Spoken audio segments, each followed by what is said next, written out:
Hello, everybody, and welcome to the 30th episode of our 47-day Lenten journey. For this episode, again, this requires parental guidance as we will hear a story about Jeanne Bishop, who is a mother and an author who will share the story of an unthinkable reconciliation. But take note, disclaimer, this session contains a discussion on gun violence. So this requires strict parental guidance. So without further ado, let us listen to the story of Jeanne Bishop, an author, a mother, and a public defender from the Chicago suburbs. So without further ado, let's listen now to the episode 30 of our Lent Pray 40 the Way on our 47-day Lenten journey. Disclaimer, strict parental guidance is recommended. Let's listen in to the story of Jeanne Bishop. Hello, everyone. It's Alex here again. What an honor to continue to journey with you all in prayer. Today, we have the privilege of hearing an incredible story of faith from Jeanne Bishop. Another warning up front before we begin, this story contains references to gun violence and murder. Here's Jeanne. Hello and welcome back to Pray 40. My name is Jeanne Bishop. I am an author, a public defender, and a mother. My story begins 34 years ago, on Saturday, April 7th, 1990, the night before Palm Sunday. My parents, my sister Nancy and her husband Richard, and I were gathered at an Italian restaurant in Chicago to celebrate the happiest news that Nancy and her husband Richard were expecting their first child. We talked and laughed and celebrated, eager for the future that awaited our family. As dinner came to an end, we all said our goodbyes. Nancy hugged me and I said, "I'll see you tomorrow." We had plans to get together after church on Palm Sunday. Nancy and Richard returned to the townhouse where they were living in Winnetka, Illinois, one of the safest suburbs in the country. And so the last thing my sister and brother-in-law were expecting when they walked through their front door was to see an armed intruder waiting for them. That intruder would rob us of Nancy and Richard and the new life that awaited our family. My dad went to their house after church on Palm Sunday without the slightest idea of what had occurred the night before. He was shocked at what he discovered when he entered: a broken sliding glass door and lights on in the basement. There at the bottom of the stairs were Nancy and Richard, lying dead on the floor. They had been murdered in their own home. We were stunned, heartbroken, and totally baffled.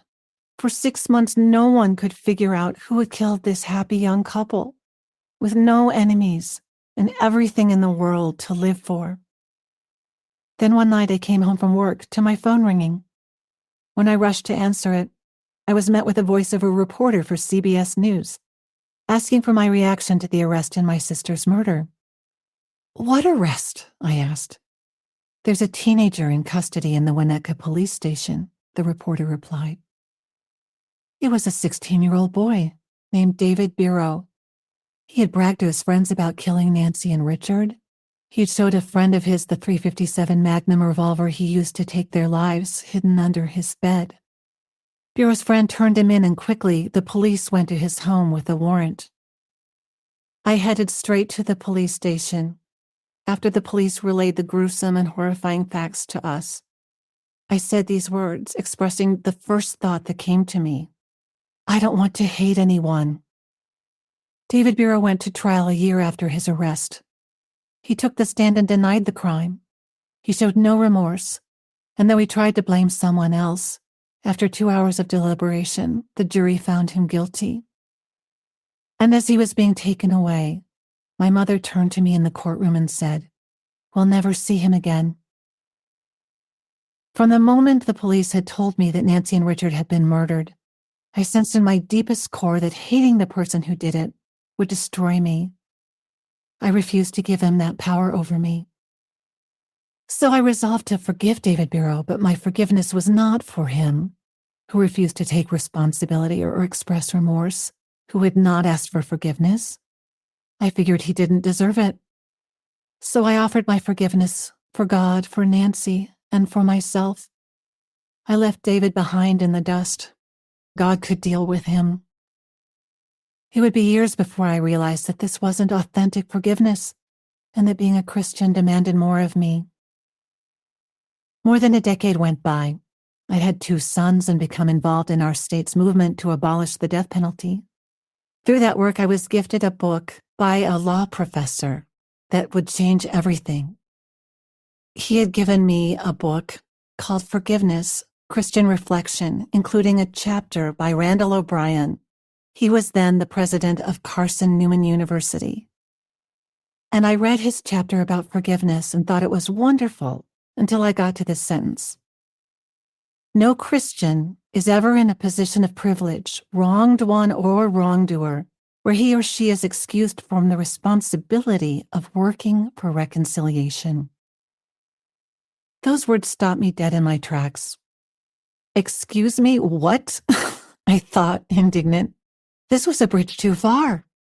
I had forgiven Nancy's killer, but reconcile with him? How? He had denied responsibility for his crime.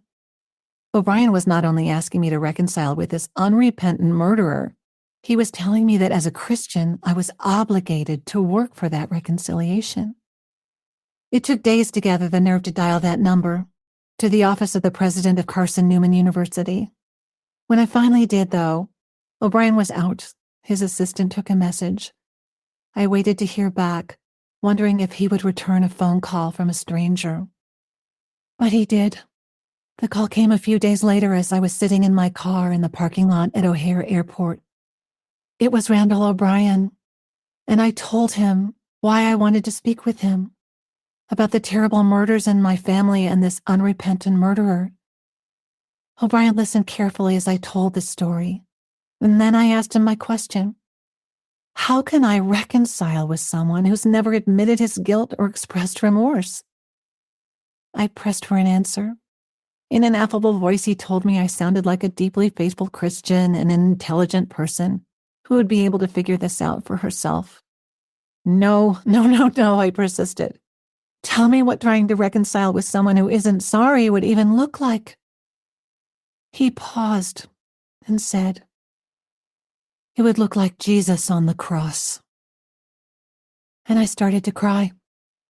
He didn't need to say the words. I knew what they were. Father, forgive them. I felt my heart, hard and rigid, cracking open. If I wanted to follow Christ, I had to reconcile with David Barrow. Somehow, I was supposed to pray for him like Jesus prayed for his persecutors on the cross. I had never even thought of praying for him, and the shame of that cut me to the heart. I wanted to bury this young man in the sands of time. Randall suggested that I do the opposite, lift him up to God, pray for his redemption. The David Barrow he was asking me to envision was a David Barrow reclaimed, brought home in the embrace of God. That sounded nearly impossible to me. It was inconceivable that prayer could do something as radical as transform a murderer into a follower of God and bring him into a relationship with the family of the woman he killed. But despite my skepticism, what Randall was saying was this: with God, nothing is impossible. Did I believe that? I asked myself. I knew that if I called myself a Christian, I had to. I had staked my life on it. Jesus said, follow me. And I had some idea what that meant. Follow him to the marginalized, to the despised. Follow him to miracles, to the cross, to the empty tomb, to all that baffles and confounds us. So that night I put my 2 sons to bed and crept downstairs in a darkened house. I sat at the computer and typed this letter. I scarcely know how to write this, how to begin. I've given it much thought. You know who I am, one of the sisters of Nancy Bishop Langert. I forgave you a long time ago, and I told everyone in the world but you, and that was wrong, and I'm sorry. And I've waited all this time for you to apologize to me. I'm going to go first. I'm sorry, and if you want me to come see you, I will. The next day my hand shook as I placed that letter in the blue mailbox at the post office down the street from me and sent it to Pontiac, where David Biro was in prison. Weeks went by, and then one day I walked into my office, and a large envelope was there. At the top left of the envelope was David Biro's name and the words Pontiac Correctional Facility written in neat print. The letter inside was long, 14 pages front and back. It said many things, but perhaps the most important was this. He wrote, "These days not a day goes by when I don't think about the crime I committed. Every day I wish I could take it back, not only because I dislike life in prison, but also because I wish I could give you back the lives of your loved ones. I don't know how much my apology means to you at this point, but this is all I have to give. If I could give you back the lives of Nancy and Richard, I would. I'm sure you realize that from this point on, I can never again say I'm innocent. You have my handwritten confession right here." The letter went on to invite me to visit him in prison. At the bottom it read, "Sincerely, David Biro." I was eager to follow up on the offer of a visit. I acted immediately, sending the prison the required information so I could get in to see him. Once processed, I made plans to meet my sister's killer. It was early on a Sunday morning, March 3rd, 2013, when I drove the long stretch of I-55 to Pontiac to see David Biro for the first time. I started to pray. God, let me listen for your voice. Let me say what you want to say. Open my heart. Open his. Then I squared my shoulders and walked straight ahead into the prison to face my sister's killer. "I'm Jeanne Bishop," I said a few minutes later, taking the hand of the prisoner who walked toward me. I took it all in and thought, this is not a monster. This is a man. "Thank you for seeing me," I began, pulling my chair closer to the glass that separated us. Neither of us talked about the murders at the outset, but soon I realized that he needed to tell me about the night itself, April 7th, 1990. As he spoke, I had questions. I asked many of them. I was struck by David's courage in being so open and telling me details, even ones that were painful for him to say and for me to hear. "I don't want you to hate me," he said at one point. Those words startled me. They were the mirror image of what I had said in the Winnetka police station. I don't want to hate anyone. I still didn't. We were both broken humans in need of mercy. Seeing David that first day changed everything. It didn't take away the atrocity of what he did, or make up for the loss my family had suffered, but it did help me to see him as a human being, one who needed mercy, just as we all are. More than anything else, it helped me understand that the demand of the Christian life is following Jesus, even in his radical mercy. Forgiveness isn't just about forgiving someone when it's easy.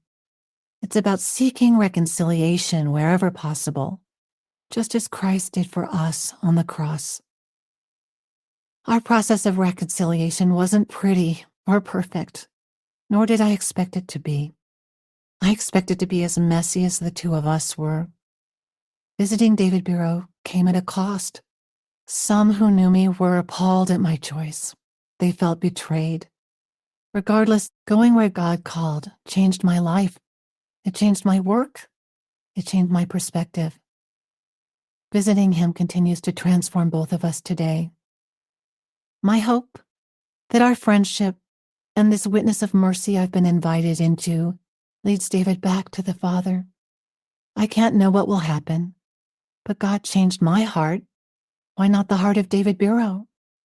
After all, none of us deserve the mercy God so willingly offers, and nothing is impossible with God. With all of this in mind, I'd love to take some time to pray with you now. Throughout our reflections this Lent, we've been praying together with the Litany of Belief, inspired by the Gospel of Mark, chapter 9. Today we'll return to that prayer together. I invite you to repeat after me. Lord, have mercy. Lord, have mercy. Christ, have mercy. Christ, have mercy. Lord, have mercy. Lord, have mercy. Now we'll respond to each prayer with the words, Lord, I believe. Help my unbelief. When I have questions or doubts, Lord, I believe. Help my unbelief. When I am afraid or anxious or worried, Lord, I believe. Help my unbelief. When I lack courage or strength, Lord, I believe. Help my unbelief. When I fail to trust in your plan for me, Lord, I believe. Help my unbelief. When my faith is shaken or unsteady, Lord, I believe. Help my unbelief. When I'm lukewarm or stuck in emotions, Lord, I believe. Help my unbelief. When I struggle to have hope in your mercy, Lord, I believe. Help my unbelief. When I fail to believe in your love, Lord, I believe. Help my unbelief. When I'm hesitant to go where you lead, Lord, I believe. Help my unbelief. When I hold back from giving you my life, Lord, I believe. Help my unbelief. And now we'll respond with the words, my Lord and my God. I believe that you are a good Father, my Lord and my God. I believe that you are my shield, my Lord and my God. I believe that you are my strength, my Lord and my God. I believe that you know my heart, my Lord and my God. I believe that you light my path, my Lord and my God.